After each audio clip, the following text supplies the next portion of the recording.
Hello friends, welcome to my channel educate India. दोस्तों, आप सभी को मेरे एजुकेशन चैनल में स्वागत है। दोस्तों, आज की जो हमारी वीडियो है वो चैप्टर 3 के बारे में। इसमें पार्ट 1 मैंने कंप्लीट कर दिया था और पार्ट 2 में हमें यहाँ से ये आर्थिक उदारवाद का टॉपिक पढ़ना था। तो चलिए दोस्तों, स्टार्ट करते हैं। जिन बच्चों ने मेरा पार्ट 1 नहीं देखो, पार्ट 1 देख लें। तो पार्ट 2 में स्टार्ट करते हैं। आर्थिक उदारवाद क्या होता है? शुरू में उदारवादियों ने हस्तक्षेप का समर्थन किया।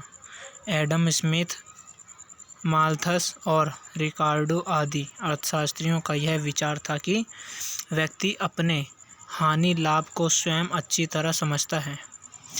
जब आर्थिक उदारवाद में ये था कि शुरू में जो उदारवादियों थे, जो हस्तक्षेप का उनका समर्थन ये था। तो दोस्तों, उदारवादी का मतलब, आर्थिक उदारवाद का मतलब ये है कि शुरू में जो उदारवादी विचार के लोग थे, उन्होंने हस्तक्षेप का समर्थन तो किया था, ठीक है, परंतु लेकिन उसमें कुछ महान अर्थशास्त्री थे, जैसे एडम स्मिथ, माल्थस और रिकार्डो। बहुत से ऐसे अर्थशास्त्री थे जिनका ये विचार था कि जो व्यक्ति है वो अपने हानि और लाभ को अच्छी तरह समझता है कि उनके किस चीज़ में हानि और किस चीज़ में लाभ है उसका। इसलिए सरकार आर्थिक क्षेत्र में सबको स्वतंत्र छोड़ दें। तो इसलिए उनका मानना था कि जो सरकार है वो आर्थिक क्षेत्र में उनको अपनी तरह से लाइफ जीने दे, स्वतंत्र छोड़ दे, कि हर किसी को पता है कि उसके लिए, हर व्यक्ति को पता है कि उसके लिए क्या लाभदायक और क्या हानि है। ये सब वस्तुओं का मूल्य, मजदूरी की दरें और उद्योगपति का मुनाफा मांग और पूर्ति की आवश्यकता के अनुसार निर्धारित होने दें।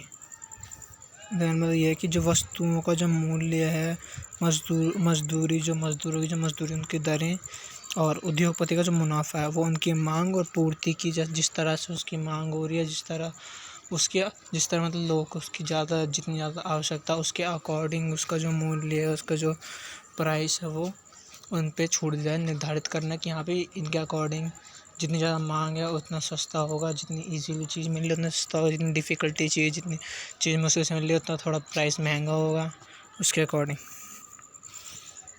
तो अभिप्राय यह है कि सरकार को आर्थिक जीवन में हस्तक्षेप नहीं करना चाहिए और उसे प्राकृतिक नियमों के अनुसार कार्य करना चाहिए।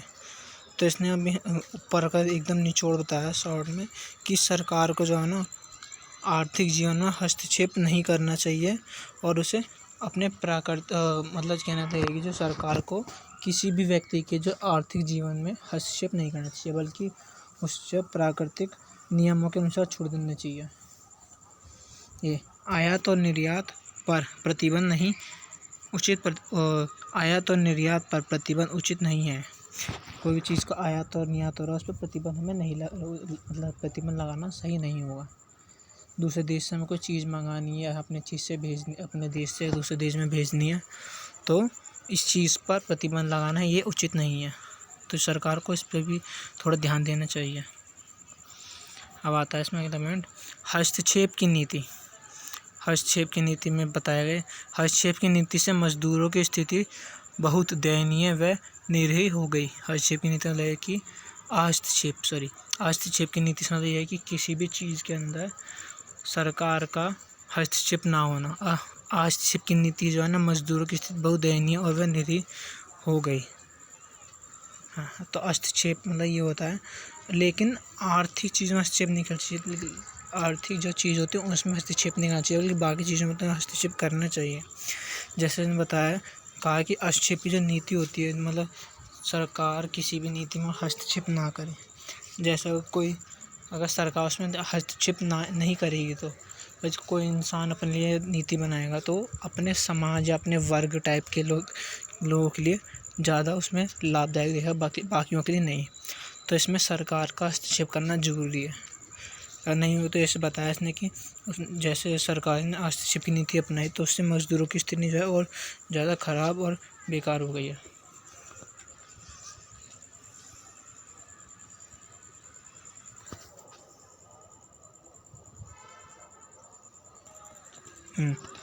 तो आगे, पूंजीपतियों ने श्रमिकों को कम से कम मजदूरी देकर उनसे अधिक काम लेना शुरू कर दिया।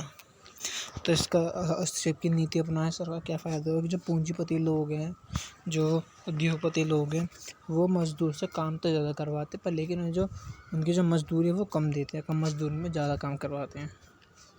ठीक है, तो उन्हें ना तो श्रमिकों के भोजन की चिंता थी, ना उनके स्वास्थ्य और ना मकानों की।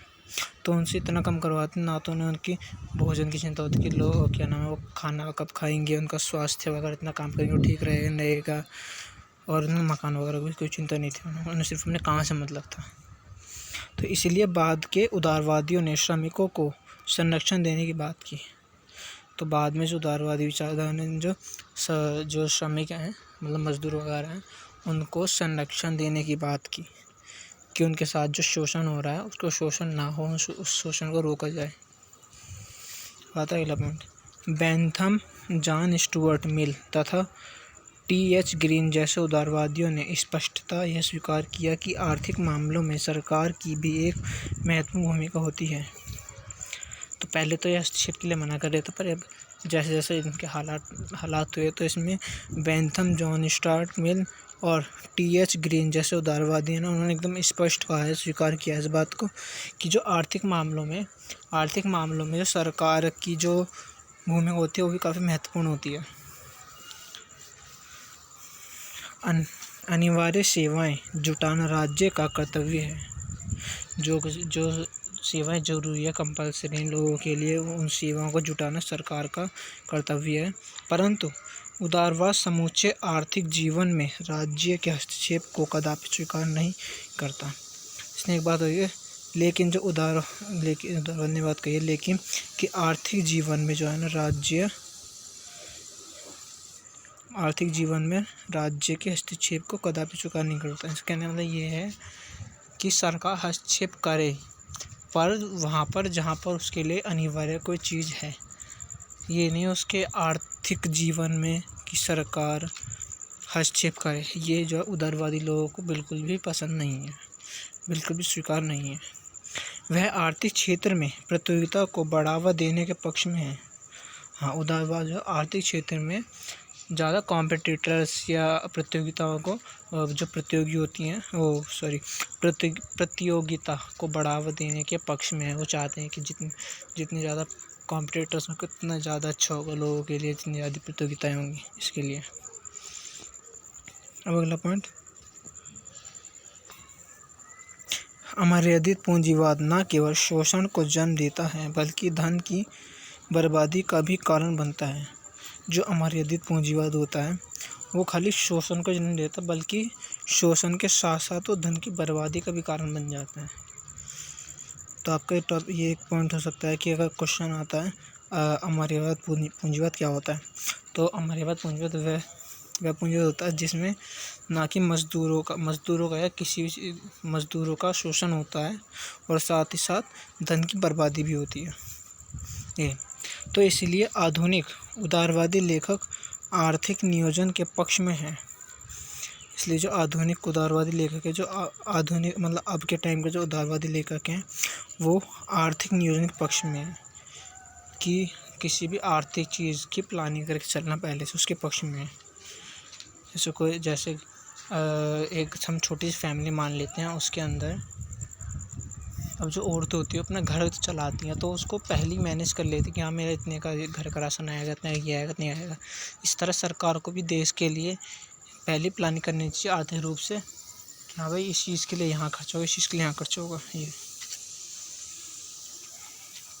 तो इसके अतिरिक्त वे उद्योगों व कंपनियों पर सरकारी नियंत्रण का समर्थन करते हैं। तो इसलिए वे उद्योगों कंपनियों पर जो है ना सरकारी नियंत्रण का समर्थन करते हैं। मतलब जो उदारवादी हैं उनका मानना है कि जो सरकार उद्योग और कंपनियों पर जो है ना सरकार का नियंत्रण होना चाहिए, ऐसा मानना है उनका। कहने का मतलब ये है कि सरकार को भी कुछ उद्योग कंपनियां खोलनी चाहिए जिस पर उसका नियंत्रण तो हो, साथ साथ और लोगों को वहाँ पर रोज़गार वगैरह मिले और सरकार के पास टैक्स भी जाए। ये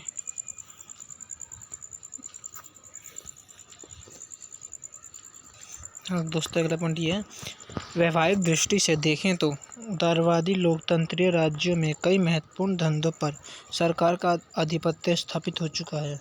अगर वैवाहिक दृष्टि से देखें तो जो उदारवादी लोकतंत्र राज्य हैं उनमें कई सारे जो महत्वपूर्ण धंधे हैं, जो आवश्यकताओं के जो कंपनियां उद्योग वगैरह हैं उस पर सरकार का आधिपत्य पहले से ही स्थापित हो चुका है। अब इंग्लैंड जैसे कोयला, विद्युत और गैस आदि धंधों का राष्ट्रीयकरण किया जा चुका है। इंग्लैंड में ऐसे कोयले, विद्युत और गैस आदि धंधों का राष्ट्रीयकरण किया जा चुका है। उसी तरह स्विट्जरलैंड में रेलवे और गैस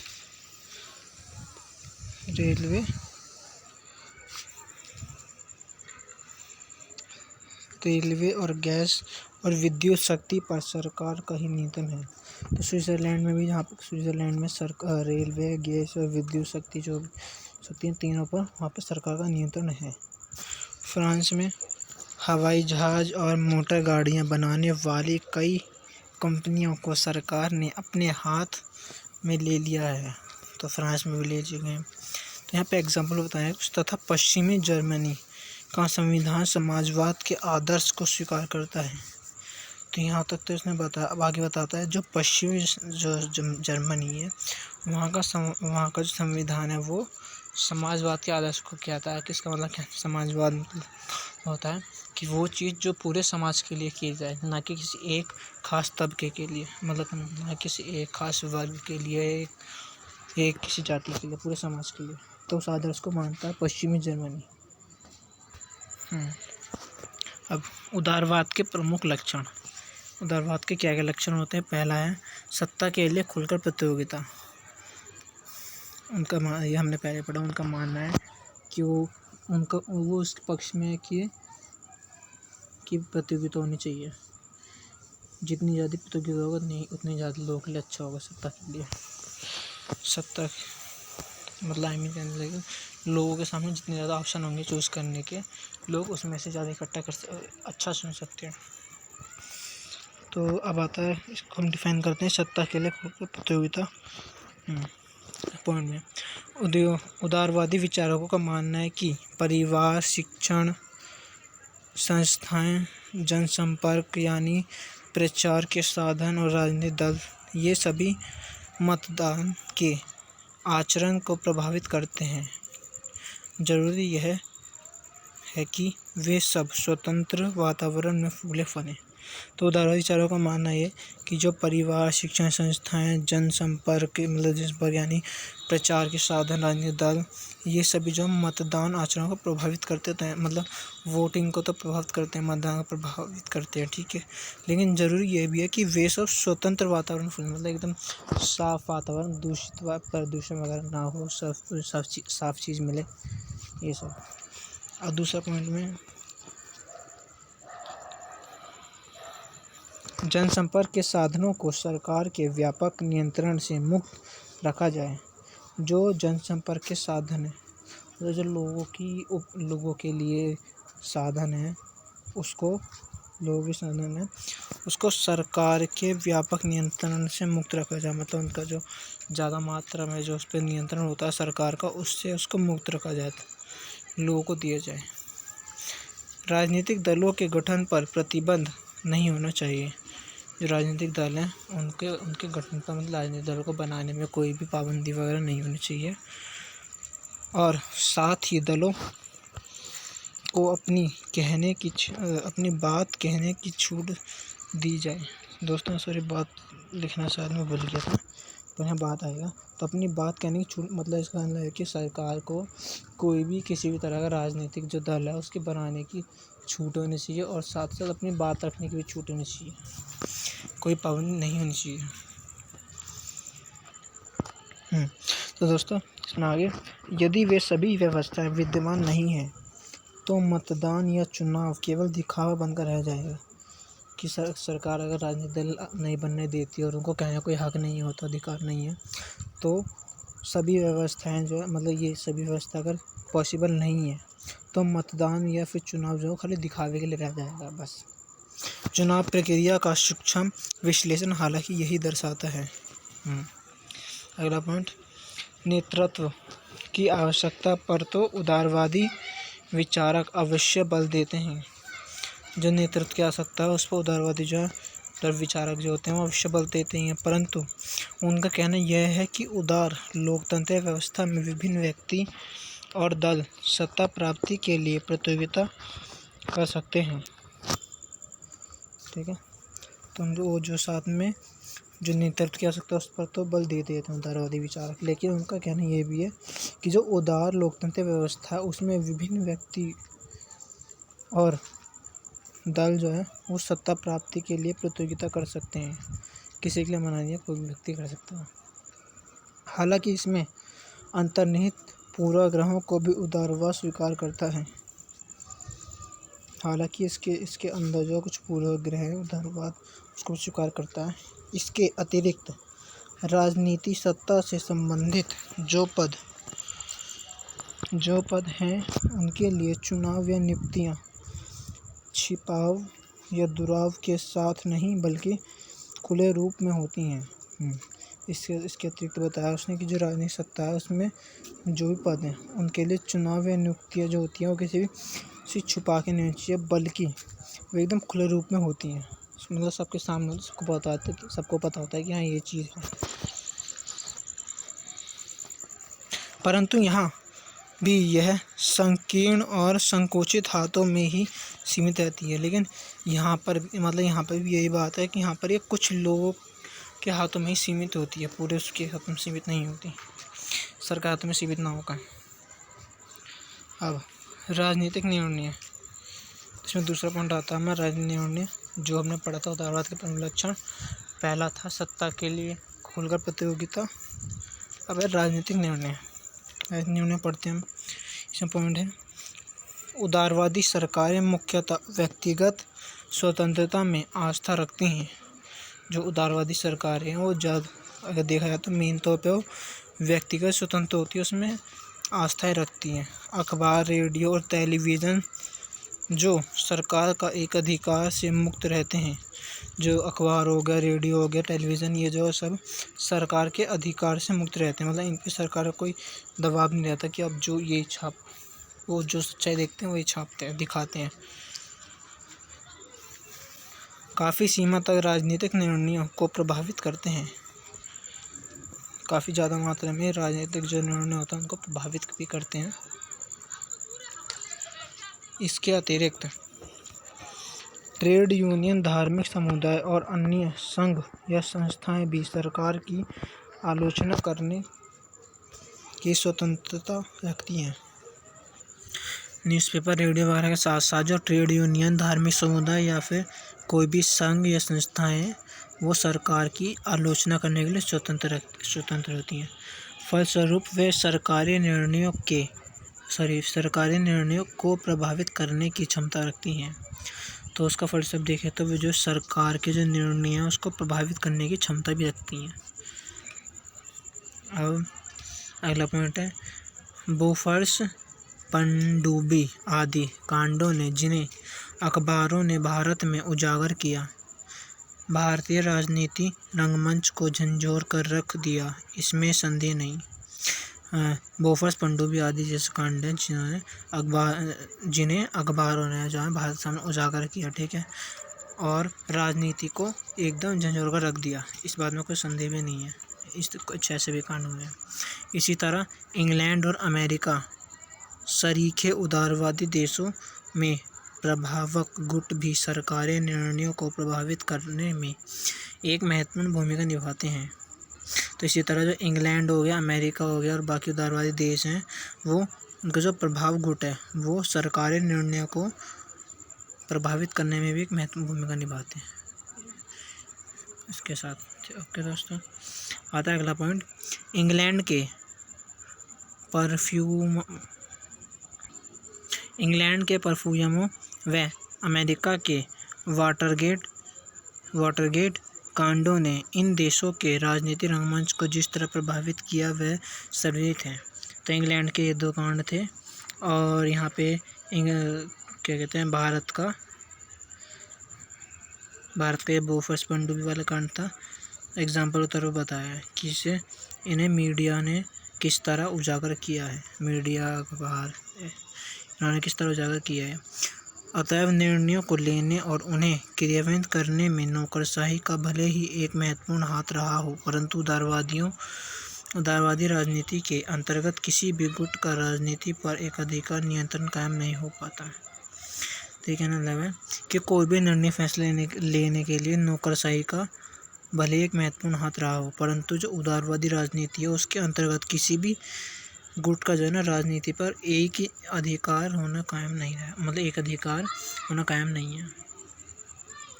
अब आता है तीसरा पॉइंट, निष्ठा और विचारों का प्रश्न। इसमें हम पढ़ते हैं क्या प्रश्न थे निष्ठा के और विचार वगैरह को क्या प्रश्न उठा। इसमें आता है उदारवादी लोकतंत्रीय देशों में कोई एक ऐसी सुस्पष्ट विचारधारा नहीं होती जो संपूर्ण राजनीति का संचालन कर सके। उदारवादी लोकतंत्री देशों में कोई भी एक ऐसी स्पष्ट विचारधारा नहीं है जो संपूर्ण राजनीति का संचालन कर सके। कि जो है ना उदारवादी लोकतंत्री देशों में अभी तक कोई भी ऐसी अच्छी स्पष्ट तरीके की विचारधारा नहीं है जो पूरी राजनीति का संचालन, पूरी राजनीति को चला सके। ये अगला पॉइंट 1980 में फासिस्ट या समग्रवादी तरीके सर्वाधिकारी शासक भले ही व्यापक जन समर्थन हासिल कर लें, परंतु व्यापक जन समर्थन प्राप्त करने के लिए उन्हें एक खास तरह की सक्रियता का सहारा लेना पड़ता है। हाँ, तो इसने बताया फासिस्ट समग्रवाद तरीके जो हैं बेशक से वो अच्छी तरह से मतलब बड़े स्तर पे जन समर्थन हासिल कर लें, लेकिन उन्हें बड़े स्तर पर जन समर्थन हासिल करने के लिए एक खास तरह की सक्रियता का सहारा लेना पड़ता ही है। ठीक है, इन देशों में एक ही दल या एक ही विचारधारा राजनीति का संचालन करती दिखती है। इन दलों में जो होता है, इन देशों में एक ही तरह की दल होगी, एक तरह की विचारधारा होगी जो कि राजनीति का संचालन करती है। और अगला पॉइंट, उदारवादी लोकतंत्रीय देशों में एक से अधिक दलों के होने से विचारों व निष्ठाओं का क्षेत्र कहीं ज़्यादा अधिक व्यापक होता है।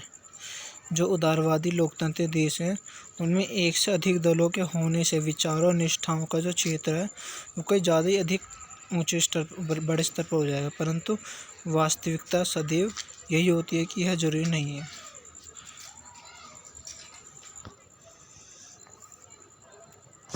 दोस्तों, हमारे ये जो उदारवाद के प्रमुख लक्षण हैं यही ख़त्म होते हैं टॉपिक ये वाला, जिसमें कि 3 पॉइंट थे। सत्ता के लिए खुली प्रतियोगिता, राजनीतिक निर्णय और ये हमने जो पढ़ा निष्ठा और विचारों का प्रश्न। ये 3 पॉइंट थे जो हम इसमें लक्षण में पढ़े थे। अब आगे आता है उदार राजनीति का मूल्यांकन। हम उदार राजनीति का मूल्यांकन पढ़ेंगे उसको, तो करते हैं स्टार्ट इसमें आगे। 18वीं 19वीं शताब्दी में उदारवाद ने बहुत महत्वपूर्ण भूमिका निभाई। जो 18वीं 19वीं शताब्दी है उसमें उदारवाद विचारधारा के जो लोग थे उन्होंने काफ़ी ज़्यादा महत्वपूर्ण भूमिका निभाई।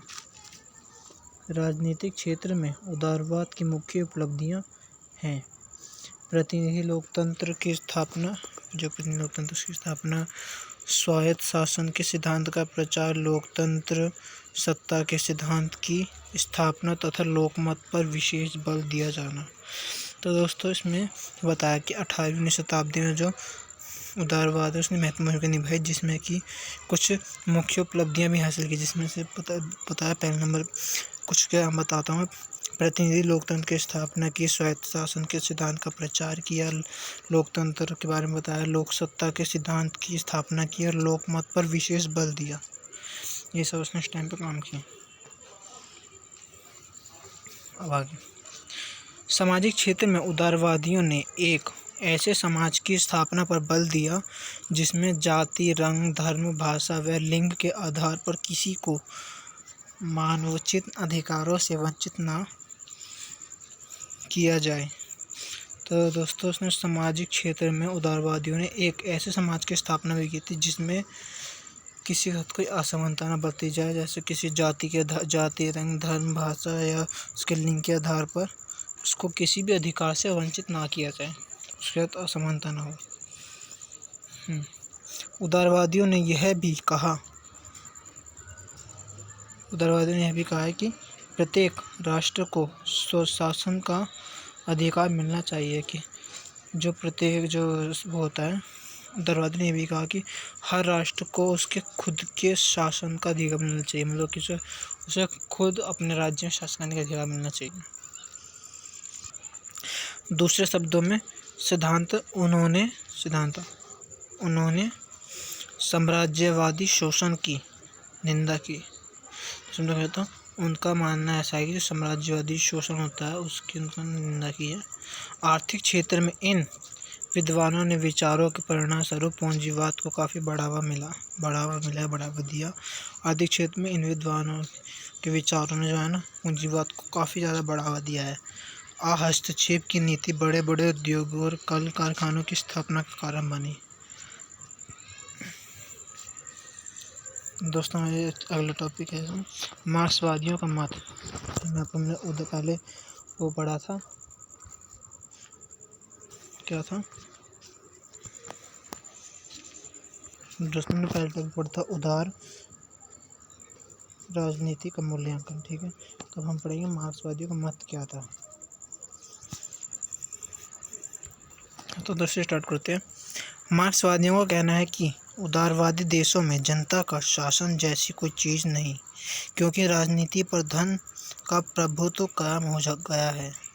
तो मार्क्सवादियों का मानना ऐसा है कि जो उदारवादी देशों में वहाँ पे जनता का शासन नाम कोई चीज़ है ही नहीं, क्योंकि वहाँ पे जो राजनीति धन है उस पर प्रभुत्व कायम हो चुका है। मतलब जो वहाँ का जो कुछ भी धन है उस पर राजनीति का प्रभुत्व हो चुका है, इसलिए तो वहाँ पर जनता कोई शासन है ही नहीं। ये बात मार्क्सवादियों का कहना है। ठीक है, तो बड़े बड़े उद्योगों के मालिक प्रचार साधनों पर नियंत्रण रखते हैं। वहाँ के जो बड़े बड़े उद्योग होते हैं वो अपने बिजनेस किस तरह उसका प्रमोशन करें उस पर नियंत्रण रखते हैं, और वे राजनीति दलों पर छाए हुए हैं।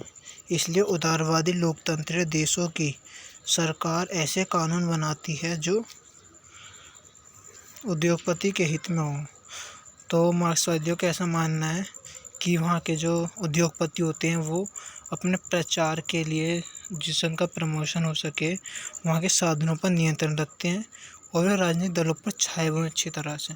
तो इसलिए जो उदारवादी लोकतंत्र देश होते हैं वहाँ की जो सरकार होती है वो इस तरह के कानून बनाती है जो उद्योगपति के हितों में हो, इस तरह के।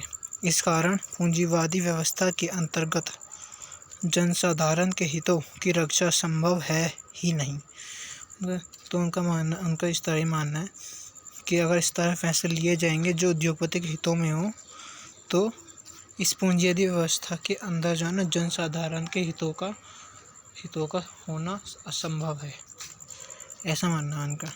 कुछ विद्वानों ने यहाँ तक कहा है कि उदारवादी ने यहाँ तक कहा है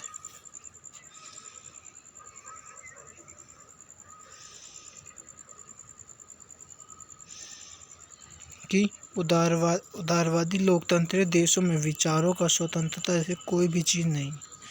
तो कुछ जो मार्क्सवादी विद्वान हैं उन्होंने ये कहा है कि जो उदारवाद के जो लोकतंत्र देश होते हैं उनके विचारों में जो है ना स्वतंत्रता नाम की कोई चीज़ तो है ही नहीं, उनका ऐसा मानना है। कारण यह है उनका ऐसा मानने का कि इन देशों में प्रचार साधनों पर पूंजीपतियों का प्रभुत्व पाया जाता है। उद्योगपतियों का यह प्रयत्न रहता है कि जनता अपने आर्थिक कष्टों से बेखबर रहे और उनमें बगावत की भावना पैदा ना हो।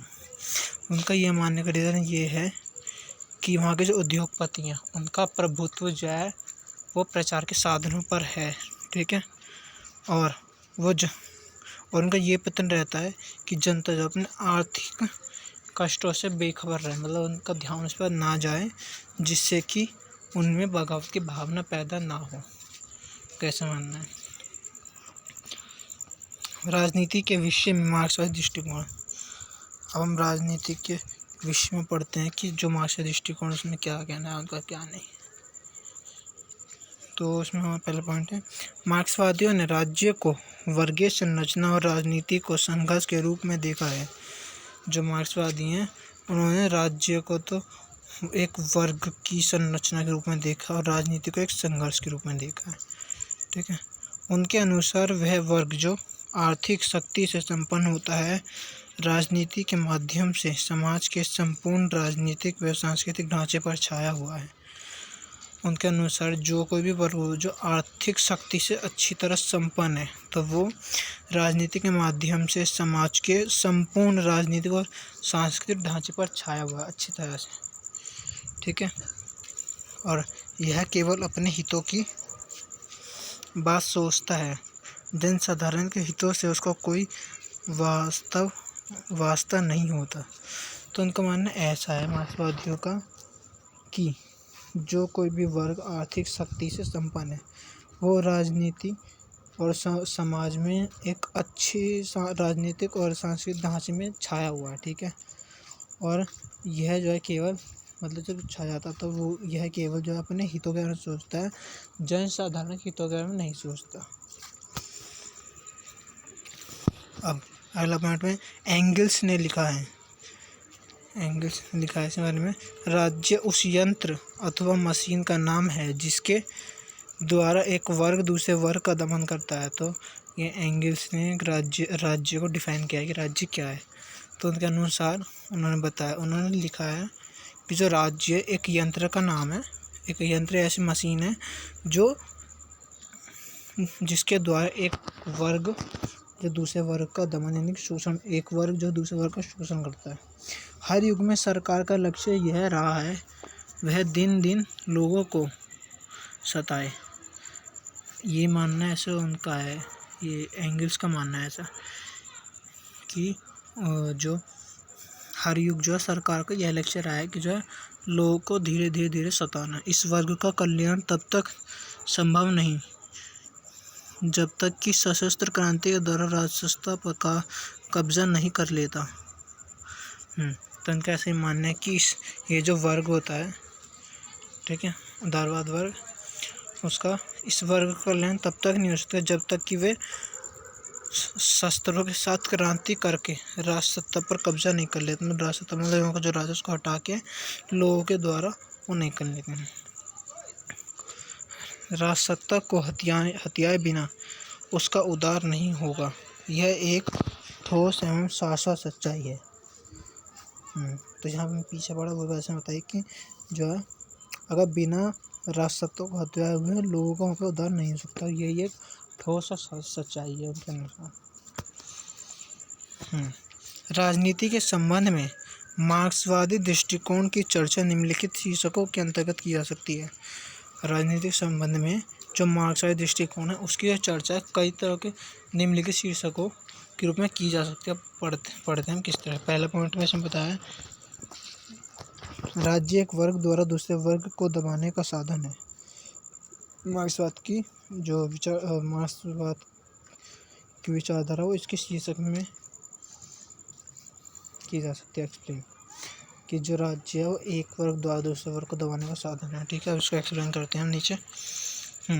मार्क्सवादियों ने राज्य को एक वर्गीय संगठन माना है। उनके अनुसार हर युग में राजनीतिक शक्ति उन लोगों के हाथों में ही रही जिनका उत्पादन के साधनों पर अधिकार रहा। तो उनका ऐसा मानना है कि जो मार्क्सवादियों ने राज्य को एक वर्गीय संगठन माना है साथ में। ठीक है, और उसके अनुसार हर युग में राजनीतिक शक्ति जो उनके हाथों में रही थी जिनका उत्पादन पर अधिकार है, मतलब जिनका जो अधिकार उत्पादन के जो साधन है उन पर है, उन पर ही हमेशा उनके पास राजशक्ति रही है। ठीक है, अब आता आगे। दास प्रथा वाले युग में स्वतंत्र लोग राजसत्ता का उपयोग करते थे। जो दास प्रथा का जो युग था उस युग में स्वतंत्र लोग जो राजसत्ता का उपयोग करते थे। सामंती युग में जमींदार और व्यापारी शासक थे। ठीक है, तथा पूंजीवादी राज्यों में पूंजीपतियों की प्रभुता पाई जाती है। ये वर्ग केवल अपने हितों से प्रेरित होकर ही कार्य करते हैं। समाज का एक छोटा सा वर्ग अधिकांश लोगों को जोर जबरदस्ती या बल प्रयोग के द्वारा अपने अधीन रखता है। तो उसने जैसे यहाँ बताया पूंजीवाद के बारे में, व्यापारी के बारे में, सबके बारे में। तो उसने बताया कि ये जो वर्ग है केवल वो अपने हितों के लिए काम करता है, ठीक है। समाज का जो एक छोटा सा वर्ग होता है वहाँ पे लोगों को जोर जबरदस्ती बल प्रयोग द्वारा अपने अधीन, अपने अंडर रखा जाता है, अपने नीचे दबा के। यही कारण है कि असमाजवादी राज्यों का स्वरूप दमन कर रहा है। जहाँ भी असमाजवादी राज्य हैं उनका स्वरूप जो हमेशा दमन करने उनका विनाश ही हुआ है। गुलाम प्रथा के युग में निरंकुश शासन प्रणाली भी विद्यमान थी। जब गुलाम प्रथा थी उस टाइम पे निरंकुश शासन प्रणाली भी विद्यमान थी, उस टाइम मौजूद थी वो, ठीक है। और एथेंस जैसे कुछ नगरों में कुलीतंत्र था और गणतंत्र शासन भी विद्यमान था। उस टाइम पे एथेंस जैसे कुछ नगर थे जहाँ पर कुलीतंत्र भी था और गणतंत्र शासन विद्यमान था। इसी प्रकार सामंती युग में राजतंत्र और अभिजात तंत्र दोनों तरह की सरकारें प्रचलित थीं। तो इसी वजह से मतलब उसने बताया कि जो सामंती युग था उस टाइम पे राजतंत्र भी था और अभिजात तंत्र दोनों तरह की सरकारें प्रचलित थीं। आधुनिक पूंजीवादी देशों में सरकारों के विविध रूप देखने को मिलते हैं। जो आधुनिक पूंजीवाद देश हैं उसमें सरकारों के जो अलग अलग रूप में देखने को मिलते हैं। कुछ देशों में राजतंत्र विद्यमान है, जो कुछ देश हैं कुछ देशों में राजतंत्र विद्यमान है, कहीं फासिस्ट सरकारें कायम हैं और इंग्लैंड और अमेरिका जैसे कुछ देशों में प्रतिनिधि संस्थाएं पाई जाती हैं। सरकार का स्वरूप कुछ भी हो परंतु यह निश्चित है कि शासक वर्ग केवल यही कानून बनाएगा जो उसके हितों की रक्षा करे। पूंजीवादी देशों में जो लोकतंत्र पाया जाता है वह दिखावटी है, वह केवल धनियों के लिए है जिनकी संख्या बहुत थोड़ी है, ठीक है। तो मार्क्सवादियों के अनुसार तथाकथित लोकतांत्रिक सरकारें भी केवल हिंसा और दमन पर आधारित हैं। उनका ऐसे मानना है कि जो लोकतंत्रीय सरकारें हैं वो केवल हिंसा और दमन पर आधारित होती हैं, ठीक है। समाज का धनी वर्ग सर्वसाधारण लोगों को बल प्रयोग के द्वारा अपने अधीन रखता है। जो समाज का जो कोई भी धनी वर्ग होता है वो सभी लोगों को, मतलब उससे नीचे तबके के वर्ग के लोग होते हैं उनको बल प्रयोग अपने अधीन, अपने अंडर, अपने नीचे रखता है। अब दूसरा पॉइंट में क्या है, सशस्त्र क्रांति के बिना वर्तमान व्यवस्था में परिवर्तन नहीं लाया जा सकता। तो दूसरी हेडिंग्स की है, इसको एक्सप्लेन करते हैं। मार्क्सवादियों के अनुसार श्रमिकों को मानकर चलना चाहिए कि वर्तमान पूंजीवाद को समाप्त किए बिना उसका कल्याण संभव नहीं है। कि जो मार्क्सवादियों के अनुसार का मानना यह है कि जो श्रमिक हैं श्रमिकों को मानकर चलना चाहिए कि जब तक वर्तमान जो पूंजीवाद है उसको जब तक समाप्त नहीं कर सकते तो उनका कल्याण असंभव है। उन्हें उदारवादियों के इस बहकावे में नहीं आना चाहिए कि वर्तमान लोकतांत्रिक संस्थाओं के द्वारा समाजवाद आ सकेगा। तो उनके इस बहकावे में नहीं आना चाहिए। लेनिन के शब्दों में पूंजीवादी प्रतिनिधि संस्थाओं के द्वारा प्रगति संभव नहीं है। जो लेनिन के शब्दों में उसने कहा है कि जो पूंजीवादी प्रतिनिधि संस्थाएं हैं उसके द्वारा प्रगति जो संभव नहीं है। संसद लोगों को बहकावे में रखने के अलावा और कोई कार्य नहीं करती, इसलिए श्रमिकों को चाहिए कि वे क्रांति के द्वारा राजसत्ता को हथियाएं ताकि नौकरशाही सेना और पुलिस के ऊपर उनका आधिपत्य स्थापित हो सके। तो संसद और लोगों को बहकावे के रखने के अलावा का कोई कार्य नहीं करती, इसलिए श्रमिकों को ऐसा करना चाहिए कि क्रांति के द्वारा राजसत्ता को हथियाए ताकि नौकरशाही सेना और पुलिस के ऊपर उनका आधिपत्य हो सके। अब इसमें तीसरी हेडिंग क्या है, मजदूरों की तानाशाही के दौरान राजनीति पर स्वरूप। तीसरी हेडिंग में एक्सप्लेन करते हैं। कार्ल मार्क्स और एंगेल्स ने विस्तार से इन बातों का उल्लेख नहीं किया कि मजदूरों की तानाशाही के दौरान राजनीति का क्या स्वरूप होगा, परंतु रूस, चीन या अन्य समाजवादी देशों ने जो कुछ हुआ तथा लेनिन और स्वाल स्टालिन ने इस संबंध में जो कुछ लिखा है उसके आधार पर हम इस परिणाम पर पहुंचते हैं कि क्रांति के बाद समूची राजनीति सत्ता श्रमिकों के हाथ में आ जाती है। मार्क्सवादियों का कहना है पूंजीवादी आसानी से हार स्वीकार नहीं करेगा, ठीक है, इसलिए सरकार पर हर संभव उपाय द्वारा प्रतिक्रियावादी तत्वों का दमन करेगी। लेनिन के शब्दों में सेना, अर्थव्यवस्था, शिक्षा संस्थाओं और प्रशासन, इन सभी के द्वारा प्रतिक्रियावादी शक्तियों के विरुद्ध लड़ाई छेड़नी पड़ेगी। दूसरा पॉइंट में, जहाँ तक सेना और पुलिस का प्रश्न है, उनमें केवल वे व्यक्ति ही रखे जाएंगे जिनकी मार्क्सवादी व्यवस्था में पूर्ण निष्ठा होगी। जहाँ तक सेना और पुलिस का जो प्रश्न है, उनमें केवल वही व्यक्ति रखे जाएंगे जिनकी जो मार्क्सवादी व्यवस्था में पूर्ण निष्ठा होगी। समाजवादी राज्य में भी हिंसा और दमन की आवश्यकता रहेगी, परंतु अब उसका रूप बदल जाएगा। पूंजीवादी व्यवस्था में सेना का उपयोग उन लोगों के दमन के लिए किया जाता है जो समाजवाद के लिए लड़ रहे हों, परंतु समाजवादी व्यवस्था में उसका उपयोग पूंजीवादियों और उनके दलालों के विनाश के लिए किया जाएगा, ताकि समाज में व्याप्त शोषण की विभत्स संस्था का अंत हो सके। तो दोस्तों 3 मिनट खत्म। अब इसमें अगला पॉइंट है दोस्तों, अगला पॉइंट इसमें दूसरे का अगला पॉइंट ये, आर्थिक क्षेत्र में सरकार का प्रथम कार्य यह होगा कि बिजली, रेल, बैंक और बड़े बड़े कल कारखानों को वह अपने हाथों में ले ले। तो आर्थिक क्षेत्र में सरकार का जो है प्रथम कार्य यह होगा कि जो है वो बिजली, रेल, बैंक और बड़े बड़े जो कारखाने उनको अपने हाथों में ले ले। बड़े बड़े कृषि फार्मों का भी राष्ट्रीयकरण कर दिया जाए, परंतु छोटे छोटे खेत किसानों के पास बने रहेंगे। आर्थिक नियोजन के द्वारा उत्पादन में वृद्धि की जाएगी। श्रमिक जब अपनी शक्ति आंदोलन में न लगाकर देश की संपदा को बढ़ाने में लगाएंगे, प्रत्येक व्यक्ति के लिए मेहनत करना जरूरी होगा और उसे उसकी योग्यता व काम के अनुसार पारिश्रमिक मिलेगा।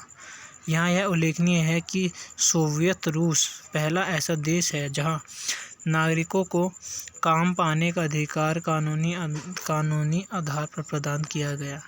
तो उसने बताया कि उस टाइम पर जो सरकार का जो आर्थिक जो प्रथम कार्य हो, युवाओं के बिजली, रेल वगैरह को अपने हाथों में ले लेगी, जो बड़े बड़े खेत वगैरह उनको ले लेगी, लेकिन जो छोटे खेत होंगे किसानों के पास ही रहेंगे और वो जिस तरह से काम करेंगे उनके काम के स्वरूप में उनका पारिवारिक श्रम दिया, मेहनत के अनुसार उनका जो श्रम होगा वैसे उनकी जो कमाई होगी वो दी जाएगी।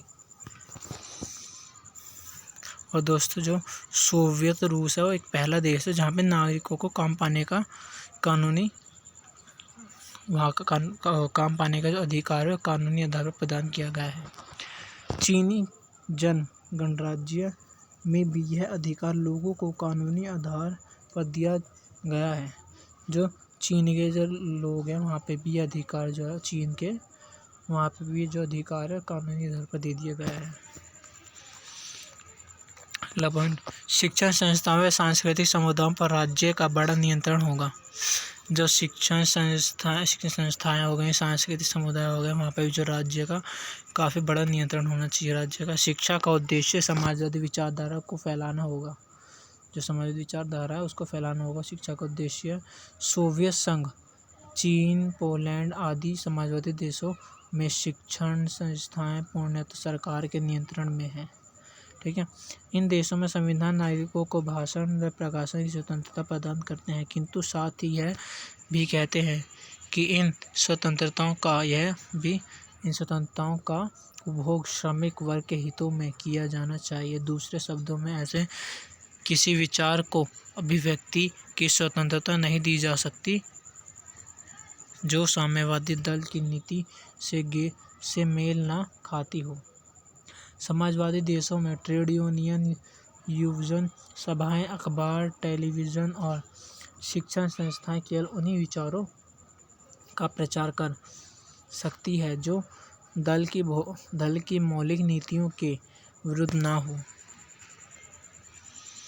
अब पूंजीवादी देशों में प्रतिनिधि संस्थाओं में मार्क्सवाद की बिल्कुल भी निष्ठा नहीं है। सोवियत रूस में कानूनों का निर्माण करने वाली सर्वोच्च संस्था सुप्रीम सोवियत है। हंगरी में उसे राज्य विधानसभा के नाम से पुकारते हैं और पोलैंड का विधानमंडल राष्ट्रीय परिषद के नाम से जाना जाता है। आता है इसमें हमारा 4th पॉइंट क्या है। वर्गहीन समाज में राजनीति का वर्गीय स्वरूप समाप्त हो जाएगा। जो वर्गहीन समाज है, जब कोई भी वर्गहीन समाज रहेगा तो उस टाइम जो राजनीति का जो वर्गीय स्वरूप वो खुद ही समाप्त हो जाएगा। क्या मतलब जब कोई वर्ग ही नहीं रहेगा समाज के अंदर, पूरा मतलब जो हमारा समाज जो वर्ग में जब वर्ग नहीं होगा तो उस टाइम पे जो राजनीति है वो राजनीति का जो वर्गीय स्वरूप वो भी समाप्त हो जाएगा। मार्क्स और एंगल्स के अनुसार मजदूरों की तानाशाही केवल संक्रमणकालीन व्यवस्था है। के अनुसार जो मजदूरों की जो तानाशाही होगी वो संक्रमणकालीन व्यवस्था है। पूंजीवाद का संपूर्ण विनाश हो जाएगा तो अपराध की भावना अपने आप कम हो जाएगी। जब पूंजीवाद की जो पूंजीवाद की जो भी पूरी तरह से पूंजीवाद का विनाश हो जाएगा ना, तो जो अपराध की जो भावना अपने आप ही समाप्त हो जाएगी। धीरे धीरे ना पुलिस की आवश्यकता रहेगी और ना जेल या अदालतों की। एंगल्स ने इस प्रक्रिया को स्पष्ट करने के लिए द स्टेट शैल विदर अवे वाक्यांश का प्रयोग किया। अब अपराध मिट जाएगा तो यह स्वाभाविक ही है कि पुलिस, जेल, अदालतें, मजिस्ट्रेट व अधिकारी निरर्थक लगने लगेंगे। नूतन आदर्श समाज न केवल वर्ग विहीन होगा बल्कि राज्य विहीन भी।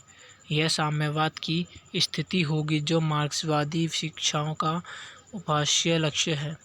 एंगल्स ने इसे संपूर्ण लोकतंत्र की स्थिति माना है। मार्क्सवादी से स्वर्णिम काल की संज्ञा देते हैं। शुरू में लेनिन की भी यही धारणा थी कि एक ऐसा युग अवश्य आएगा जिसमें राज्य संस्था की आवश्यकता ना रहेगी, परंतु बाद में उनका यह सुनिश्चित अभिमत था कि जब तक साम्यवादी व्यवस्था पूर्णतः खतरे से रहित नहीं बन जाएगी तब तक राज्य संस्था अवश्य विद्यमान रहेगी। स्टालिन ने इस संबंध में कहा है कि मार्क्सवादी व्यवस्था में राज्य का स्वरूप बदल जाता है, वह शोषण का यंत्र न रहकर सार्वजनिक कल्याण का साधन बन जाता है। इसलिए साम्यवादी व्यवस्था में राजनीति का वर्गीय स्वरूप जरूर समाप्त हो जाएगा।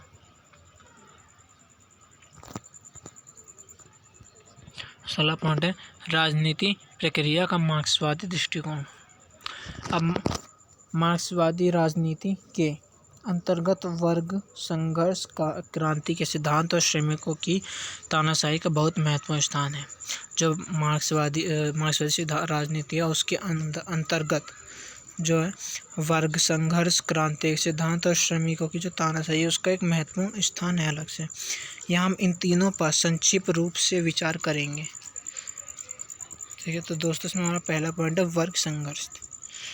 तो दोस्तों जो वर्ग संघर्ष का पॉइंट है हम अगले पार्ट में डिस्कस करेंगे। ये हमारी जो वीडियो हम इसको यहीं पे क्लोज करते हैं, ये वीडियो को ज़्यादा लंबा ना करते हुए। और दोस्तों अगर आपको वीडियो अच्छी लगी हो तो वीडियो को लाइक करें, कमेंट करें और शेयर करें, और साथ ही हमारे चैनल पर अगर आप नए हैं तो चैनल को सब्सक्राइब करें ताकि आप हमारी आने वाली और भी